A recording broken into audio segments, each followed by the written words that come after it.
17 शुद्धाचार विभाग योग। आज हम 23वें श्लोक के आगे का विवेचन दे रहे हैं। सीधे सीधे विश्लेषण शुरू करते हैं। भगवान ने 23, 24 और 25वें श्लोक में जो कहा है वो अपने आप में बहुत विलक्षण है। वो कहते हैं ओम तत्सत, इन सब अपन सब ने सुने हैं। ओम तत्सत, ये तीनों प्रकार का सच्चिदानंद रूप ब्रह्म का नाम कहा गया। यहां से बात प्रारंभ होती है। ओम तत्सत, यह 3 प्रकार का सच्चिदानंद रूप ब्रह्म का नाम कहा गया। सबसे पहले अपन तत्शब्द को लेते हैं। तत्शब्द का यहाँ क्या था? तो अगर शाब्दिक अर्थ आप देखें तो तत्व का अर्थ होता है वह। तत्व का अर्थ है वह, इंग्लिश में दैट। तो ये मगर देखिए, जो विशेष बात यह है, हमारा सबका अनुभव यह है कि भक्त जब भी भगवान को कहेगा कुछ भी, तो वो नहीं कहेगा, वो क्या कहेगा? तू कहेगा। इसका मतलब यह हुआ कि वह में कुछ दूरी रखती, इसीलिए वो कहता है भक्त भगवान को दूरी बिल्कुल न रहे। वह में कुछ दूरी लगती है कुछ, और तू में कुछ निकटता का भास होता है। और ये सब हमारे जीवन के अनुभव है। जो हमारा बहुत प्रिय होता है, मित्र होता है, उसको अपन अधिकांश तू कह के बात, बड़ी निकटता का आभास होता है, अपनापन ज्यादा है, मधुरता ज्यादा है, आत्मीयता ज्यादा है, सामीप्य ज्यादा है। मगर वह क्या है? वह शब्द फिर भक्त को बड़ा रूखा सूखा लगेगा, दूर से लगेगा, प्रेम की जलधारा से, हरियाली उसको दृष्टिगोचर नहीं होगी। भक्त के भाव में वह शब्द उसको उतना सूट नहीं करेगा, वो हमेशा तू ही कहेगा। अब तत् का मतलब क्या है? तत् का मतलब है यानी वह। अब वह की जो पहली बात यह है समझने की कि उसमें तटस्थ स्वभाव है, आसक्ति नहीं। जैसे आप किसी के लिए भी कह सकते वो वहां खड़ा है, ठीक है, खड़ा है, वह वृक्ष वहां है, वह प्राणी वहां खड़ा है, तो आपको कोई ज्यादा उससे आसक्ति नहीं है। उसके लिए अपन अधिकांश वह शब्द तत्शब्द का इस्तेमाल करते हैं। आसक्ति उसमें नहीं झलकती, परिचय झलकता है, या ना भी परिचय हो तो बिना परिचय के भी किसी को आप कह सकते हैं कि वो व्यक्ति वहां खड़ा है, तू उसको नहीं कहेंगे, वो वह खड़ा है। और देखिए बड़ा ही अनासक्त भाव सा भी होता है। इस शब्द में संगीत शून्य सा है, निकटता नहीं महसूस होती। ये अनुभव है हमारे, जैसे हमारा कोई संबंध नहीं है, बस वह है, जिसे संबंध नहीं है हमारा, वह है। क्या है? लेकिन आध्यात्मिक रहस्य और सत्य है, यहीं से बात शुरू होती है, जो गहराई की बात है।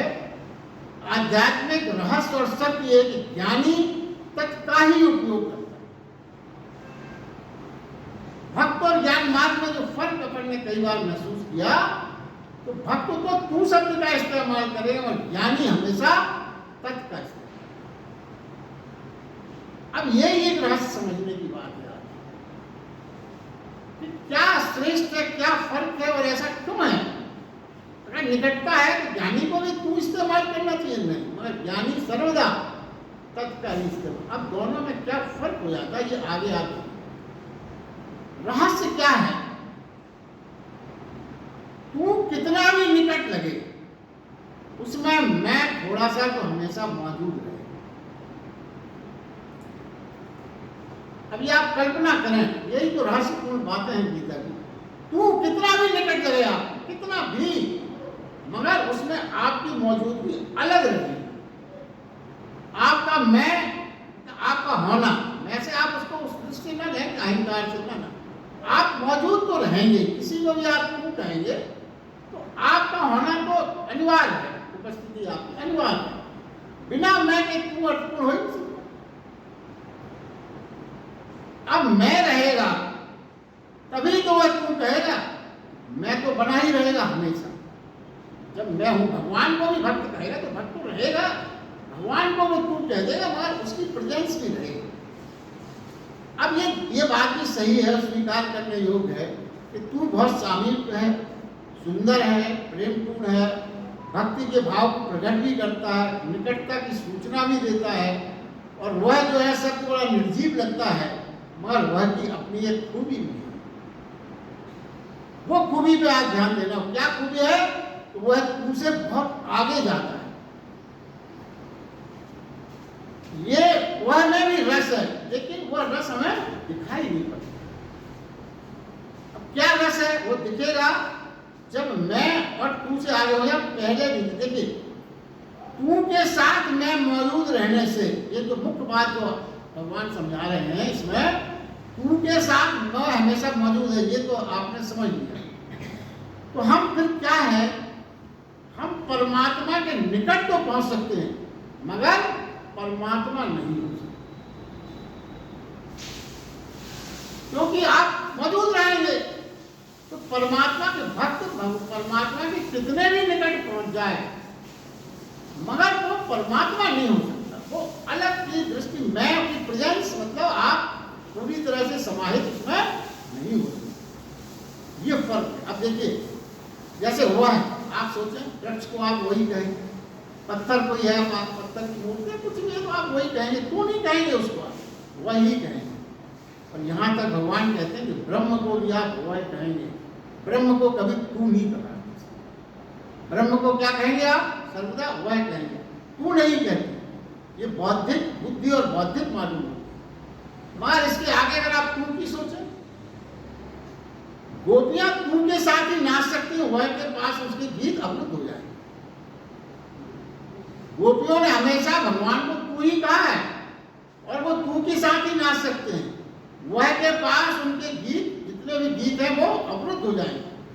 वृक्ष के पास अगर आप बैठ के ध्यान से देखें, प्रेमिका के पास बैठ के देखें, एक आकृता का अनुभव करें, एक होने की अनुभूत होने लगे, एक होने की अनुभूत।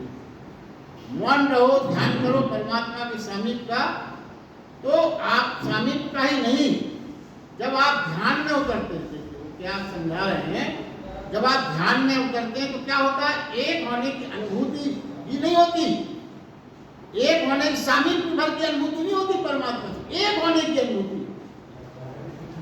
जो सच्चे ध्यान में उतरे हैं उनको ये अनुभव है, सामीप्य भर की अनुभूति नहीं होती, एक होने की अनुभूति। यही बहुत बड़ा रहस्य लोग समझा रहे हैं। भक्त में, तू में आपको सामीप्य की अनुभूति होती है, तू कहने में, मगर एक होने की अनुभूति नहीं होती। और जब आप ध्यान में उतरते हैं तो आपको सामीप्य भर की नहीं, पहले सामीप्य की अनुभूति होगी, मगर उसके बाद सेकंड स्टेज में आप गहरे ध्यान में उतर जाते हैं, गहरी समाधि में उतर जाता है कोई, तो फिर वो एक हो जाता है, एक। और यही जो है अद्वैत और द्वैत की जो सिद्धांत अपन ने कई बार भगवत गीता में समझे, यही है।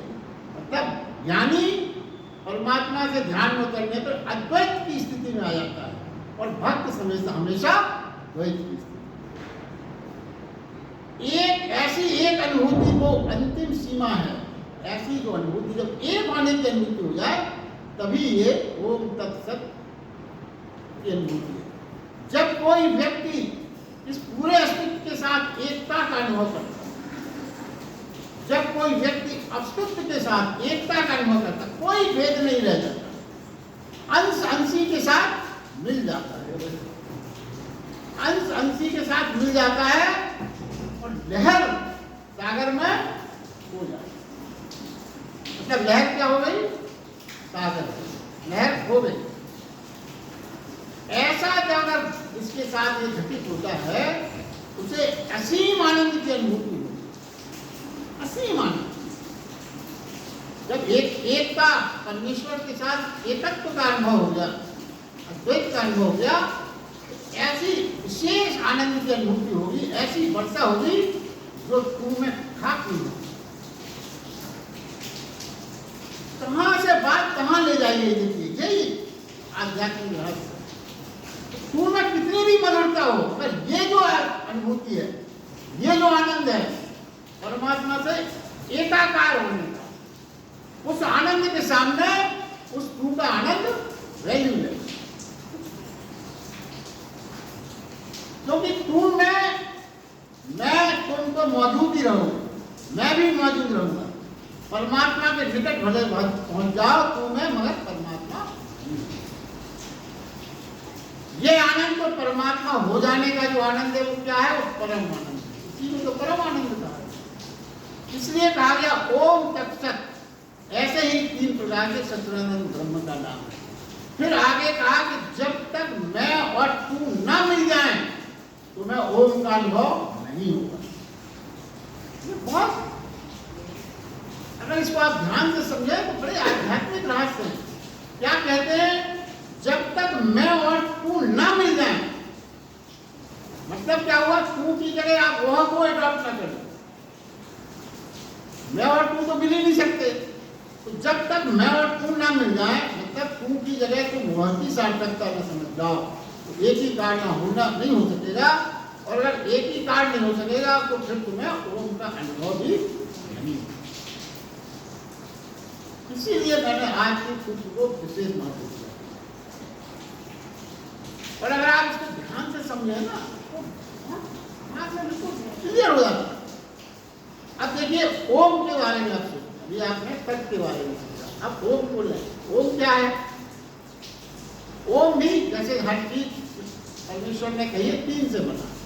हर सृष्टि की हर चीज 3 गुण होंगे, 3 हर चीज 3 है। ब्रह्मा महेश की 3 हर जगह 3 है। तो ओम भी 3 से बना। कौन कौन से? आ, ऊ और मां। इंग्लिश में कहेंगे ए, यू और एम। तो सारा अस्तित्व 3 से बना है। ओम भी 3 से बना है। और ओम कोई शब्द नहीं है। आप उसको डिक्शनरी में ढूंढने जाएंगे तो ओम शब्द कहीं नहीं मिलेगा। ओम का कोई अर्थ नहीं। क्यों? वो शब्द नहीं है, वो ध्वनि है। ओम शब्द नहीं है, इसलिए डिक्शनरी में आपको नहीं मिलेगा। और वो ध्वनि भी कैसी ध्वनि है?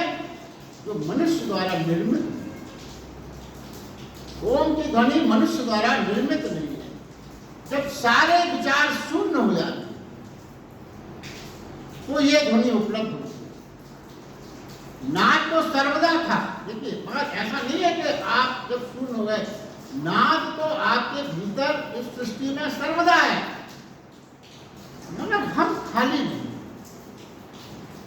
कैसे खाली रहने का मतलब क्या हुआ? इतना कोलाहल था हमारे अंदर, इतना कोलाहल था संसारिक गतिविधियों का हमारे अंदर कि वो नाद सुन नहीं पाते। किस कारण नहीं सुन पाते? तो उस कोलाहल के कारण वो नाद हमको सुनाई नहीं पड़ता। ये नहीं कि वो था, नहीं था। जैसे अपन ने कई बार इस चीज को समझा है कि भगवान के अंदर चेतना की ध्वनि तो हमेशा अपन को सही मार्ग और सही मार्गदर्शन देती ही है, मगर हमने इतनी दीवारें खड़ी कर रखी है विकारों की, उन विकारों की दीवारों के कारण वो ध्वनि हम तक, हमारे मस्तिष्क तक। यही सिद्धांत यहाँ पे भी बताया गया। तो क्या है? कोलाहल भीतर का बंद हुआ तो फिर आप ये नाद सुन सकते। उसे अनाहत कहा गया। क्यों? यानी जो कुछ तुम्हारे द्वारा या किसी के द्वारा पैदा नहीं हुआ उसको अनाहत है। ओमकार की ध्वनि भीतर गुंजित होगी।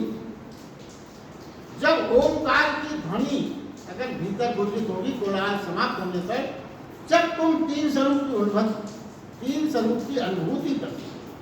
वो 3 स्वरूप क्या है? सत्य, चित और आनंद। यही 3 लक्षण है उस तक पहुंचने। जब आपके अंदर ओम की ध्वनि गुंजित हो सकी तभी आप सत्य, चित, आनंद की अनुभूति कर सकोगे। और यही 3 जो हैं आपको परमात्मा की ओर ले जाने में आपके सहायक।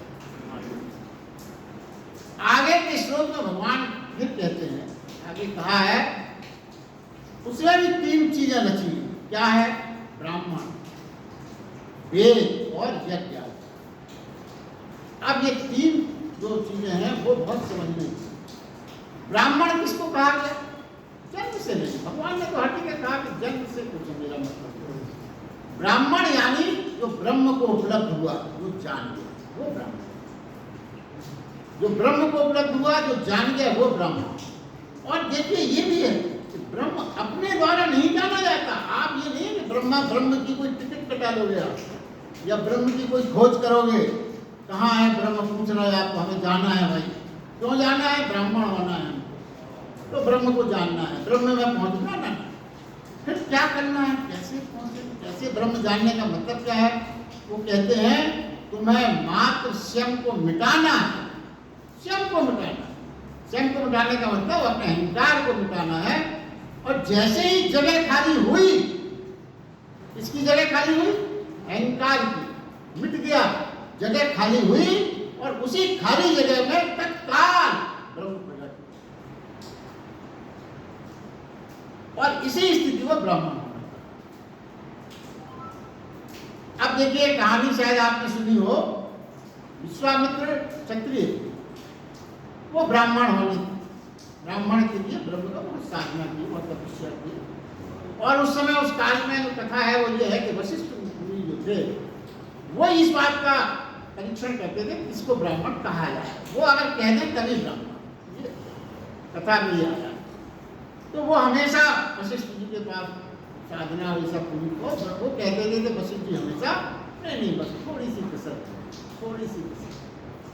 विश्वामित्र क्षत्रिय थे, मूल रूप से तो उनका स्वभाव वही था। बहुत वर्षों हो गए क्रोध आ गया, ये क्या समझता है अपने आप को, हर बार कह देता अभी थोड़ी सी बाकी है, आज तो इसको समाप्त कर। और उन्होंने अपना क्षत्रिय वो पुराना तलवार ढूंढ के निकाली, आज तो इसका दिए। और रात का जब थोड़ा सा धुंधलापन हुआ, सांझ हुई, तो वो पहुंच गए। तो वशिष्ठ मुनि जो है एक पेड़ के नीचे अपने एक शिष्य के साथ बैठे हुए, तो पास की झाड़ी में छिप गए। उन्होंने ये सोचा कि चेला चला जाए, अकेले हो जाए, फिर मारेंगे, इससे कोई पता भी नहीं चले किसने मारा। वो छिप गए और वो दोनों की बातें उनको सुनाई पड़ रही थी, इतने पास में थे। तो शिष्य ने कहा वशिष्ठ मुनि से, अरे गुरुवर, ये विश्वामित्र कब से साधना कर रहे हैं, तपस्या कर रहे हैं, आप उनको ब्राह्मण कब प्राप्त होगा? उन्होंने कहा मैं तो उसको ब्राह्मण ही मानता हूँ, है ही ब्राह्मण। थोड़ी सी उसको क्या है, थोड़ा सा अहंकार, उसको अपनी क्षत्रियता का जो पुराना है ना, वो अभी पूरी तरह से नहीं छूट पाए। वो जिस दिन छूट जाएगा तो वो तो उसी दिन में कह देगा। विश्वामित्र को बात समझ में आ गई। उन्होंने अपनी तलवार जो लिए थी एकदम फेंकी और जाके वशिष्ठ मुनि के चरणों पर दंडवत लेट गए। तो समझ में आ गया क्या कसर रह गई। तो जैसे ही वो लोग लेटे, वशिष्ठ ने उन्हें गले से उठा दिया, अरे ब्राह्मण उठ। तो उन्हें गले से उसी क्षण उनको उन्होंने ब्राह्मण और उठा के गले से उठाया। ये ब्राह्मण ब्रह्म को प्राप्त होने की बात है। अब देखिए आगे भगवान ने ये कहा है, इस क्रम को पहचानना है। क्या कहा उन्होंने? ब्राह्मण, वेद और यज्ञ। देखिए जो ब्रह्म को जान पाया वो तो हो गया ब्राह्मण, इतना तो बिल्कुल समझ में आ गया। अब ब्रह्म को जानकर उसने जो भी कहा वो वेद हो गया। जिस पहले ब्राह्मण हुआ ब्रह्म को जानने के बाद, फिर वो कहते हैं कि जिसने जान लिया ब्रह्म को, फिर वो जो भी बोलेगा तो वेद क्या है? वेद है ज्ञान। ज्ञान का प्रस्फुटन किसकी वाणी से होगा? जो ब्रह्म को जान लिया। तो फिर वो कहते हैं कि वो ब्रह्म को जानने के बाद वो ब्राह्मण जो भी कहेगा, जो भी बोलेगा, वो सब वेद है। और वेद को मानकर जो कृत्य किए जाते हैं, वेद को मानकर वो सब कर्मकांड यज्ञ है। सारे कर्मकांड, यज्ञ का मतलब खाली वो आहुति देना नहीं, जीवन के सारे कर्म, सारे कर्मकांड आप उसको कह सकते हैं, तो सब यज्ञीय कर्म हो गए। आपका जीवन यज्ञीय हो। तो भगवान कहते हैं क्रम क्या हुआ? परमात्मा, परमात्मा से ब्राह्मण और ब्राह्मण से वेद और वेद से यज्ञ। ये क्रम, ये क्रम परमात्मा, ब्राह्मण और वेद। अब क्या है इस अध्याय के अंत में? जो चूंकि ये अध्याय तो शुरू हुआ तो 3 से तमस राजा जो 3 सिद्धांत है, विभाग योग नाम से कहा है, 3 सिद्धांत। तो अब बताते हैं जो मूल बात जो इस अध्याय से संबंधित वो कहना चाहते हैं। क्या है? तमस प्रगति का जो व्यक्ति होगा वो इतनी झंझट में नहीं पड़ना चाहता। वो क्या करेगा? सीधे सीधे यज्ञ को अपनाना चाहता। क्योंकि उस तरफ नहीं करना चाहता। तो क्या है, तमस प्रकृति का व्यक्ति सीधे सीधे यज्ञ आदि कर्मकांड को चुने। राजस प्रवृत्ति का जो व्यक्ति होगा वो वेद को चुने, वो भी पूरा वहां तक नहीं। और जो सत्य प्रवृत्ति का व्यक्ति होगा वो कहते हैं गुरु ब्राह्मण और सदगुरु प्रमानुसार चलना चाहिए, वो सदगुरु के हिसाब से ही चलेगा।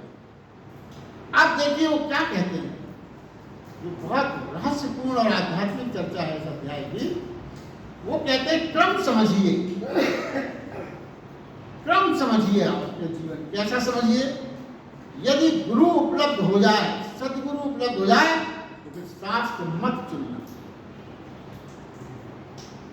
अगर आपको सदगुरु उपलब्ध हो जाए तो उसकी वाणी ही वेद है, उसकी वाणी ही शास्त्र है, फिर आप सीधे सीधे शास्त्र को चुनना ही मत। उसकी शरण में आपको सब उपलब्ध हो जाएगा। और फिर देखिए गीता में भगवान कृष्ण की जो विशेषता है वो ये है कि वो किसी भी प्रकार से किसी भी प्राणी को जो कमजोर है उसको छोड़ते नहीं। फौरन उन्होंने ये कहा उसी श्लोक में, अगर गुरु सदगुरु उपलब्ध ना हो, ये प्रश्न अपन को सबको आता है, ना मिला आपको सदगुरु मान लीजिए तो जरूरी थोड़ी जीवन में हर प्राणी इतना भाग्यशाली हो कि सदगुरु पा जाए। ना मिला तो वो फौरन कहते हैं यदि आपको सदगुरु ना मिले तो शास्त्र चुन लेना, क्योंकि शास्त्र ही तो सदगुरु की वाणी तो है। ठीक है, अगर तुम्हें सदगुरु नहीं मिला तो तुम शास्त्र चुन लेना,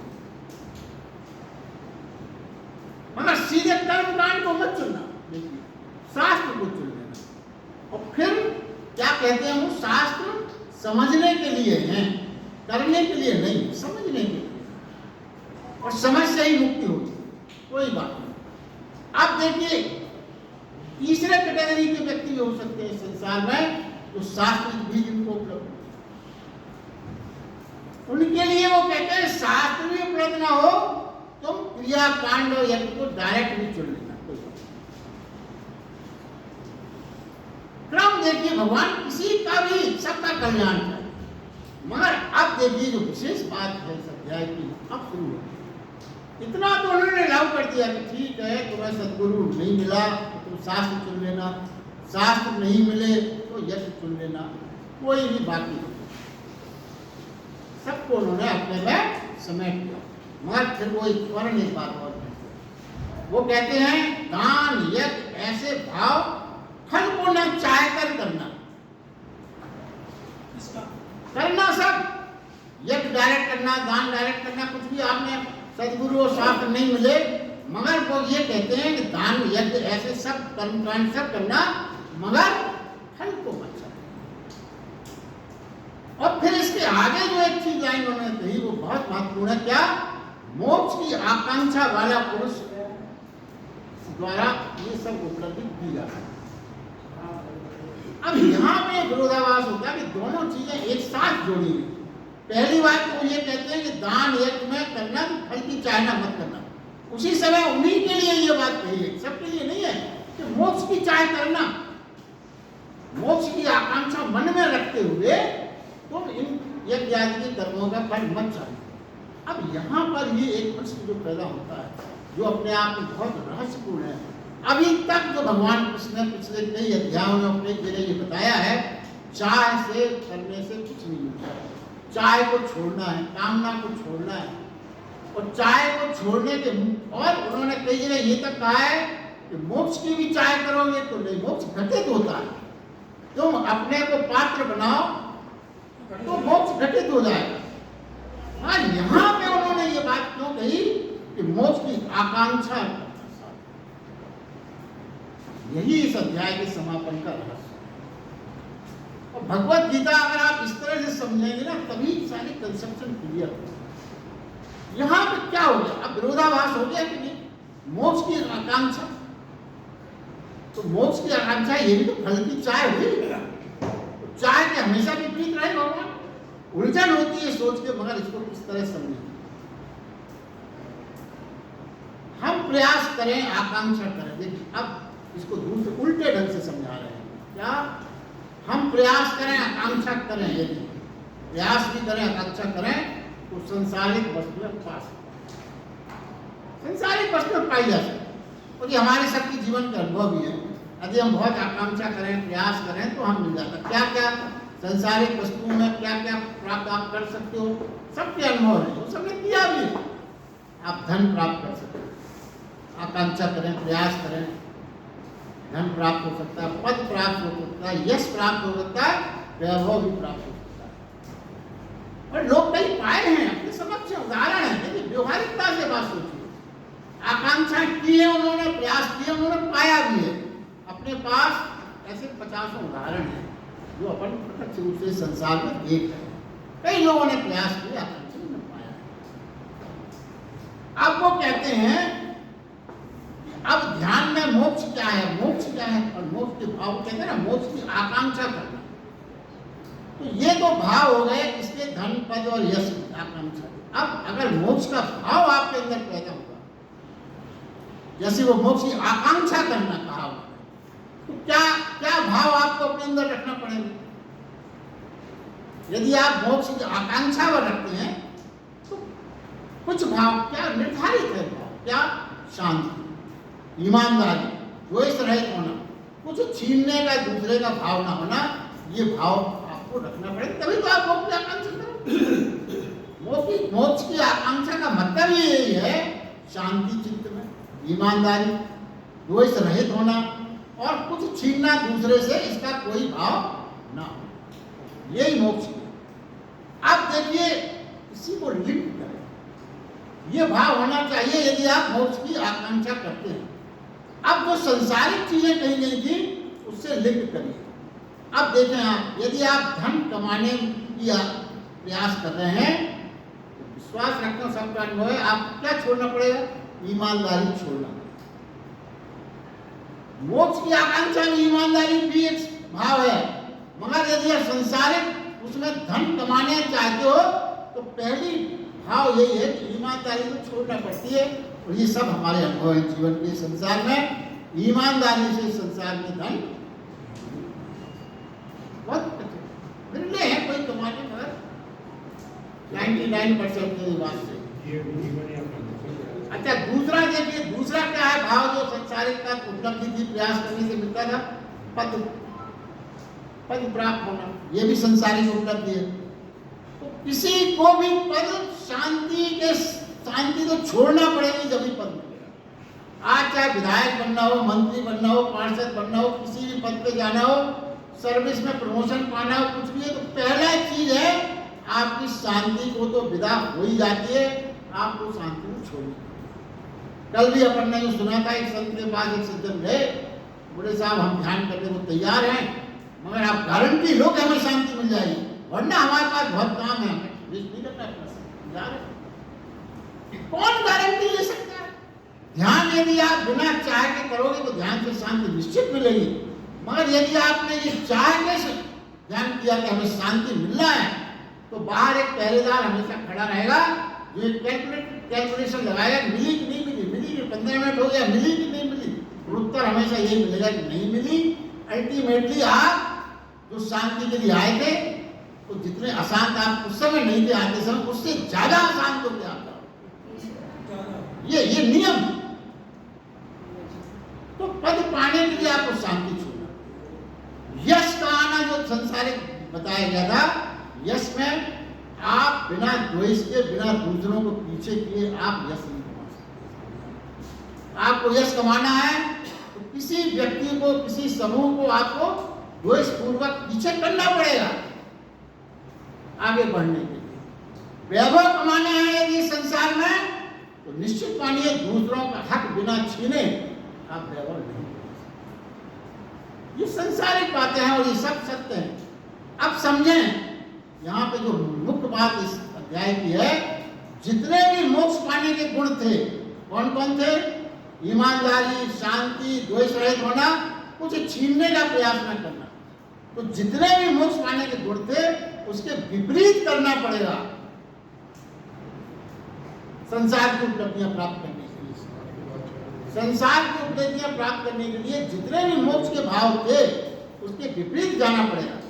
मगर वो जो भगवान ने उस समय कहा था कि हम मोक्ष की आकांक्षा करें, तो यदि हम मोक्ष की आकांक्षा करेंगे तो संसारिक चाह की स्थिति स्वतः बदलने लगेगी, क्योंकि उस संसारिक चाह की स्थिति बदले बिना आप मोक्ष की आकांक्षा नहीं कर सकते। इसलिए भगवान ने यहां पे उल्टा शब्द इस्तेमाल कि फल की न चाहकर मोक्ष की आकांक्षा करने वाले पुरुष को मैं उपलब्ध हो जाता। ये भगवत गीता का इस जो मोक्ष के लिए चाह की बात भगवान ने कही, इस रहस्य को समझाना ये बहुत महत्वपूर्ण बात है। आगे भगवान कहते ओम तत्सत, इन शब्दों में सब आ गया। ओम शब्द नहीं ध्वनि है, अपन ने समझा इसको, इसका कोई अर्थ नहीं है। सभी अर्थ जो उनके दिए मनुष्य ने दिए, ये अर्थातीत ध्वनि है। अब देखिए कुछ ध्वनियों का आप कोई अर्थ नहीं बता सकते। जैसे नदी कल कल कल कल बह रही है, नाद हो रहा है, अब क्या अर्थ है? आपसे कोई पूछे कल कल कल का क्या अर्थ, आप बता सकते? कोई नहीं बता। वृक्षों में हवाएं चल रही तो वृक्षों में सरसराहट हो रही है, अब सरसराहट का क्या है? इसकी व्याख्या इसके बारे में नहीं बताया जा सकता। आकाश में मेघ गरजते गर्जना है, तो गर्जना का क्या अर्थ है? अर्थ क्या है? अर्थ जो है मनुष्य ने दिए, मनुष्य ने दिए अर्थ। वास्तव में इनका अर्थ की सही व्याख्या कहीं नहीं दिया। ओमकार मौलिक ध्वनि है जिसमें सब विस्तार हुआ है। इस ध्वनि के अलग अलग सघन रूप अलग अलग ढंग से प्रकट हुए, इसीलिए हमने ओमकार को परमात्मा का प्रतीक माना। परमात्मा हमसे पहले है, हमसे बाद भी है और हमसे अभी भी है, और हम तरंग हैं और वो सागर।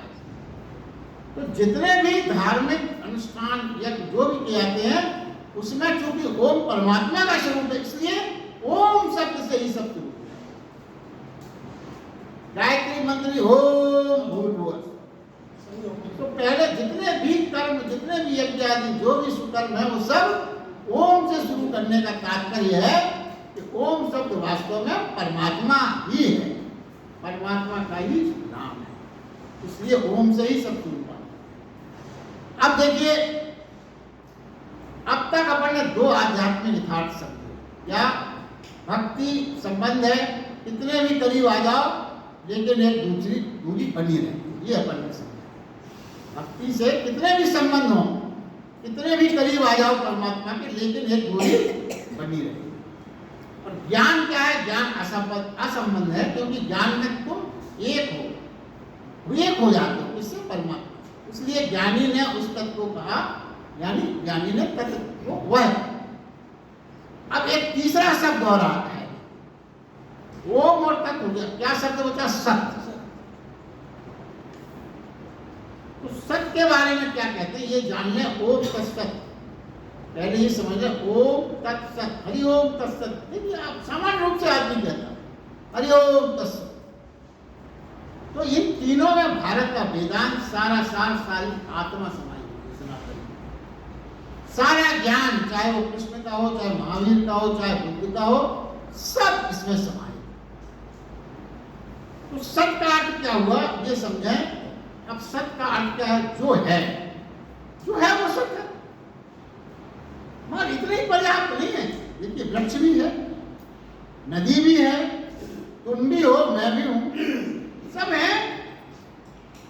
तो क्या सब हो गए? आगे वो क्या कहते हैं, लेकिन परमात्मा का और इनका होना, इनका वृक्ष, नदी, मैं, तुम का जो बात की गई, परमात्मा का होना और इनके होने में बड़ा अंतर है। कैसा अंतर है? जिन चीजों के नाम अपन ने लिए, सब कुछ कल नहीं था। वृक्ष कल नहीं था, नदी कल नहीं थी, आप भी कल नहीं थे, हम भी कल नहीं थे, अभी हैं, कल फिर नहीं। ये यथार्थ है, इसके बारे में कोई संशय नहीं है। हम अभी हैं, कल नहीं थे और कल फिर नहीं हो जाने वाले हैं। मगर परमात्मा और हम में फर्क क्या है?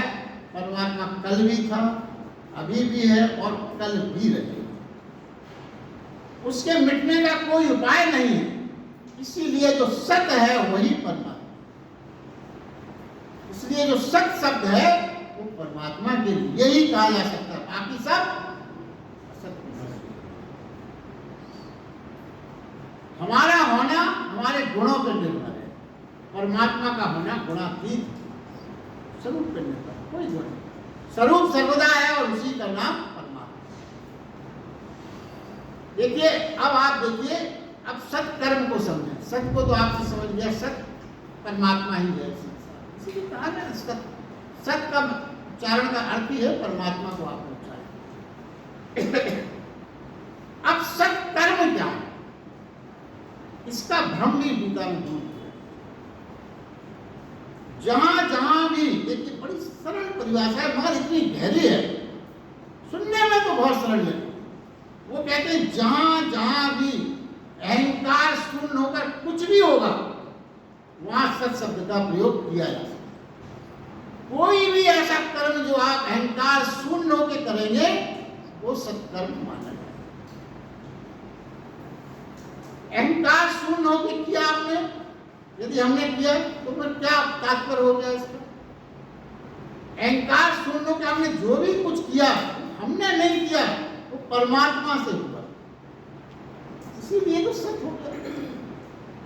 क्योंकि जैसे ही आप अहंकार शून्य हुए तो परमात्मा आप में प्रविष्ट कर गया, और जब परमात्मा प्रविष्ट कर गया तो फिर जो कुछ भी हुआ वो फिर आपने नहीं किया, कैसे हो गया? परमात्मा से। तो परमात्मा से जब हो गया तो वो सत्य हो गया। विशेष ये कि सत्कर्म का, देखिए ये जो बहुत बड़ा भ्रम है उसको दूर कर रहे हैं। विशेष बात यह है कि सत्कर्म का अच्छे कर्म से कोई संबंध नहीं। जैसे दान देना अच्छा कर्म है, अच्छा कर्म है, मगर यदि दान देते समय अहंकार हो गया तो वो कर्म असत हो गया। आपने अहंकार बस किसी को दान दिया, असत हो गया, वो फिर सत्कर्म नहीं रहा। दान अच्छा कर्म है मगर सत्कर्म नहीं। सत्कर्म और अच्छे कर्म का फर्क जो भगवान समझा रहे हैं, वही जीवन में आपको सच्चा आनंद। कभी कभी क्या हो जाता है, हम सोचते सब तो अच्छा कर रहे हैं, ये भी कर रहे हैं, वो भी कर रहे हैं, पूजा भी कर रहे हैं, दान भी कर रहे हैं, मदद भी कर रहे हैं, पर कुछ मिल नहीं रहा है, कुछ हो नहीं रहा है। इसका उत्तर है यहाँ छिपा हुआ, इसलिए नहीं मिल रहा है, कर्म कहने में तो अच्छे हैं मगर वो सत्कर्म की श्रेणी में आप नहीं बन पाए। क्योंकि अभी आपके अंदर ये भाव है, मैं कर रहा हूं, मैं पूजा कर रहा हूं, मैं दान दे रहा हूं, मैंने ये किया, इसीलिए वो अच्छे कर्म तो हैं मगर सत्कर्म नहीं है, और जो आप उससे फल चाहते हो वो आपको प्राप्त नहीं हो रहा है। इसलिए इस बात को समझना चाहिए। हम मात्र उपकरण रहे, फिर समझे, हम मात्र उपकरण रहे, निमित्त मात्र, तो ही सत्कर्म। हम जो कुछ भी है निमित्त मात्र है, उपकरण है, तो ही सत्कर्म होंगे। यानी यज्ञ दान तप यदि परमात्मा के अर्थ में किया गया कर्म है तो ही सत्कर्म, अन्यथा यज्ञ हो, दान हो, तप हो, कुछ भी हो, यदि वो परमात्मा के अर्थ में नहीं किया गया तो वो सत्कर्म की श्रेणी में नहीं आएगा।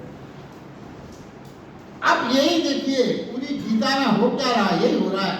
श्री कृष्ण अर्जुन को स्पष्ट कर रहे हैं क्या, युद्ध ना तो सत्य है और ना ही असत। कैसे तू कर रहा है इस पर सब निर्भर है। युद्ध में तू कैसे भाग ले रहा है सब इस पर निर्भर है। ये मत सोच, ये मत क्या है कि युद्ध हिंसक है, बुरा है, पाप है, दुष्कर्म है। तू युद्ध से ऐसे हट जा, युद्ध से ऐसे हट जा जैसे तू है ही नहीं। युद्ध परमात्मा के द्वारा कराया जा, ये अर्जुन को वो पूरी गीता में तो समझा रहे हैं। तू युद्ध से ऐसे हट जा जैसे तू है ही नहीं, युद्ध परमात्मा के द्वारा कराया, वह हो रहा है। क्या युद्ध हो रहा है, तू बीच से हट जा। अगर ऐसा हो गया तो फिर ये युद्ध धर्म युद्ध हो जाएगा। यही गीता, जिसने ये समझ लिया उसने गीता समझ ली। फिर वो ये नहीं कहेगा कि भगवान कृष्ण ने युद्ध करा। ये गीता के भ्रम है जो हम और आप इतने सक्षम हो गए कि इसको दूर करें। जो भी आपके संपर्क में है दूर करें, फिर ये युद्ध होगा। फिर ये युद्ध भी सत्य सत्कर्म हो जाएगा। देखिए युद्ध भी सत्कर्म हो जाएगा। क्यों? क्योंकि फिर वो परमात्मा के द्वारा करा, वो फिर अर्जुन ने नहीं करा, किसी ने नहीं करा, वो होना है, हो रहा। कौन कर रहा है? परमात्मा।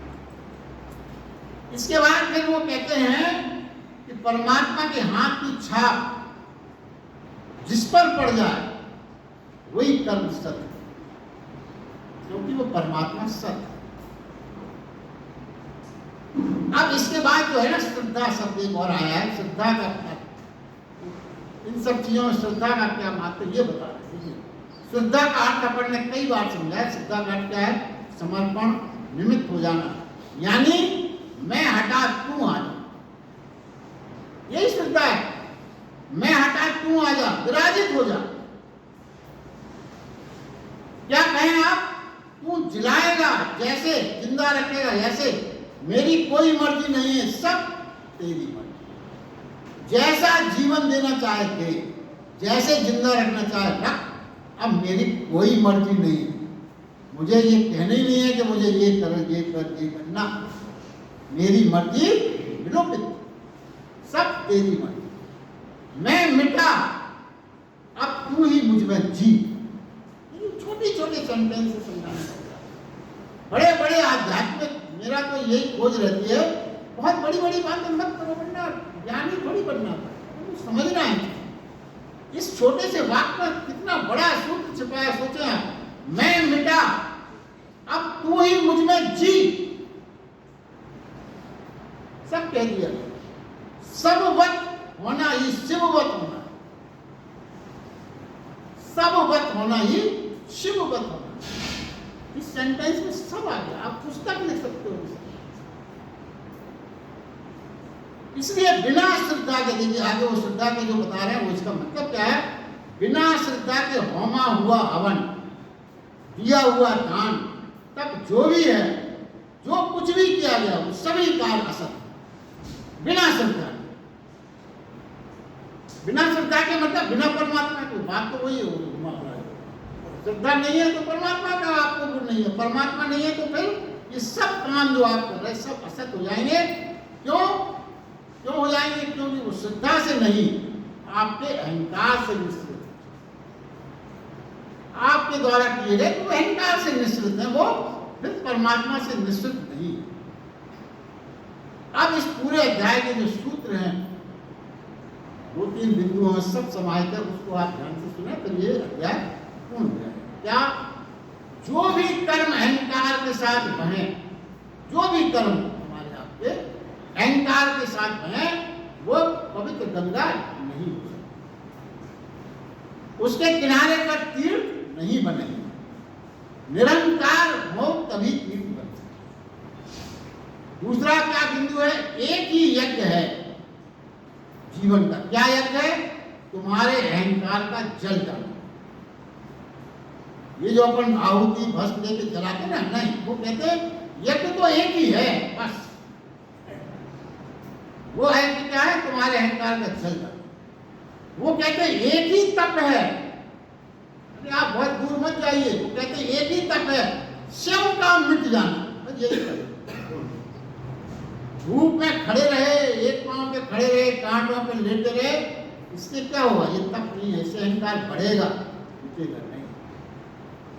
तो फिर क्या हुआ सारांश? एक ही तप है, तुम मिटो। एक ही यज्ञ है, तुम मिटो। एक ही दान है, अपने को दिया। फिर जो बचता है, देखिए इसके बाद भी आपने जो शब्द दिया, बचा क्या? फिर वो कहते हैं जो बचता है, वो लहर खो जाने पर जो बचता है, सागर, वही बचा, और वही तो पाना। हम सोचते हैं सब दे देंगे तो बचेगा क्या? और वो कितनी बड़ी बात कहते हैं आध्यात्म में कि लहर खो जाती है तो क्या बचता है? लहर खो जाती है, सागर बचता है। तो आप यदि ये सब खो दो, सब मिटा दो, सब दान दे दो, तो फिर भी बचेगा क्या? वो बचेगा, सागर बचेगा। वैसे ही जो बचता है, इस पूरे अध्याय की जो बातें बताई गई, उसको यदि आप वो बताया गया, वो उसमें क्या बचेगा? जो बचेगा उसी का नाम ओम तत्सत है, यही बता। और इसी के साथ ये क्या है,